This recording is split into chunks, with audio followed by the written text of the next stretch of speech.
to take a back step to come forward, and that was the situation. Obviously, he had to sign a contract, sign a deal, and it's all done, it's all said, and he moved forward, and now we've got a fight Saturday night. If he didn't take those concessions, we wouldn't be here. You know what I mean? Dean, does it annoy you that so many pundits and people are picking against Dillian to win the fight? Not really, not really. We must respect Tyson Fury. He's the champ, WBC lineal. He's done it time and time again. He's a big old unit, big old lummox, and he's got skills to pay the bills. And Saturday night, he's going to come across a man that is going to walk through brick walls to get what he needs done. And Dillian's a man that wears his heart on his sleeve. Make no mistakes, Dillian is hungrier than a motherfucker. You know what I mean? I don't know whoever the motherfucker is at this time, but there's always been many of them. But what I mean is, Dillian is hungry. You know what I'm saying? Like, he will make the adjustments to get the win. And I'm sure Tyson Fury and his team will make adjustments. We don't know if Tyson Fury is going to come on the front foot, back foot, walking forward, come out southpaw. We do not know what style is going to come back. We have made whatever we've done in the camp. We've trained, and we know what he brings. I've seen, you know, the holes what are there, and we plan on punching holes through that guy. Does Dillian need a knockout, do you think, to win the fight? Absolutely needs a knockout to win. No one ain't giving Dillian a decision victory here. No chance. How much would it mean to you to see Dillian do it?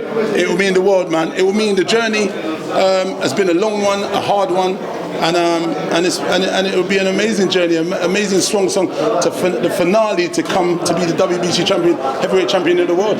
To the American fans, who think that Deontay Wilder's poses a more difficult threat than Dillian, what do you say to them? I would say, listen, big up the Bronx Bomber. He's done an amazing job.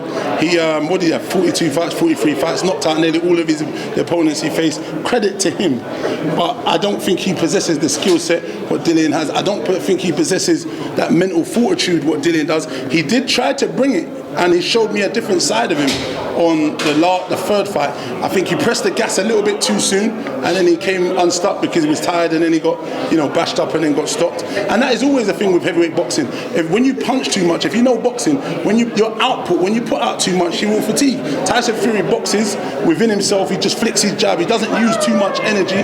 That's why he's good. But punches always seem to gas, because once you tee off and you start missing, you will slow down. You know what I mean? So I feel like they'll see Saturday night, and if they do know Dillian, they'll know exactly what Dillian possesses. A lot of power, a lot of aggression, and he does have skill, and we'll see that Saturday night. Dean, do you think the Wilder fights might have taken anything out of Tyson Fury? That's what I'm hoping. I think I've said many times before, I believe that they might have taken something out of Tyson Fury, but we'll find out Saturday night. Like I said, hell of a fighter, hell of a skill set. He's done it time and time again, and he must be given his credit for being the champ and doing what he's done in the sport of boxing. But Saturday night, Dillian's going to come and bring it, and we're going to see what chinks are there, and we're going to try and expose those chinks. As an insider, can you give us any info on the sparring rumours? What do you know? I don't know. I can't comment on that. What's happening? Yes, oh my God. I don't know. I'm not. Like Tyson Fury said, it's irrelevant, to be honest. It was like 10, 12 years ago. Anything that's happened 10 years ago, 12 years ago is irrelevant.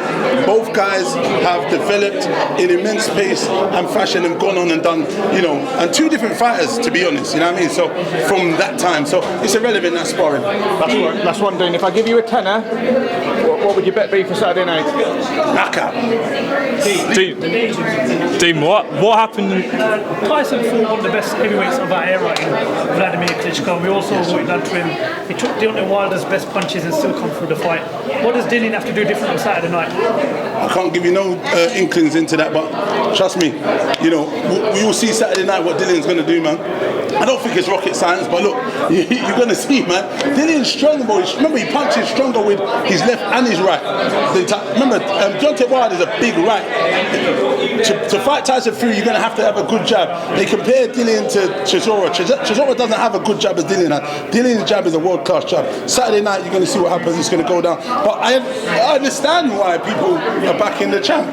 He's put it on the line. He's a big star in American hair. Come on, man, we've got to give them credit. So it is what it is. Do you think there's less pressure on Dillian going into his fight on Saturday? Absolutely less pressure. He's got his nut down, trained, and not said too much. Obviously, this is the first time today, and yet again, the energy was saved again. So we got the weigh-in Friday, fight Saturday, and like I said, it's all to play for them, man. It's show business, man. Can I just ask you one quick one? What happened in the head-to-head with you and John Fury? I didn't hear what you said. I don't know, man. He was threatening me, wanting to fight me or something. I wasn't sure, but I was like, what are you doing, man? You're an old man. Why do you want to fight me? I'm the wrong one you want to fight, believe me. Like, I'm not being funny, and he's the man's dad. I felt it would be disrespectful to even getting anything with him, so I just knocked it on the head and I said, listen, Tyson, sort this out, man, because if he does anything silly,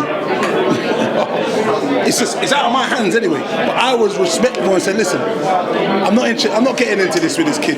Is that you're an old man, you're the man's dad. It's a bit, for me, I've got a thing about respect, but then I've got a thing about respect as parents. Like, I've got young kids, like I said in the interview before, I wouldn't want someone who argued with my son to come and want to fight me. I feel that young kids arguing with elders, the times of the old school when Craig's was about people respecting elders, it's gone a little bit.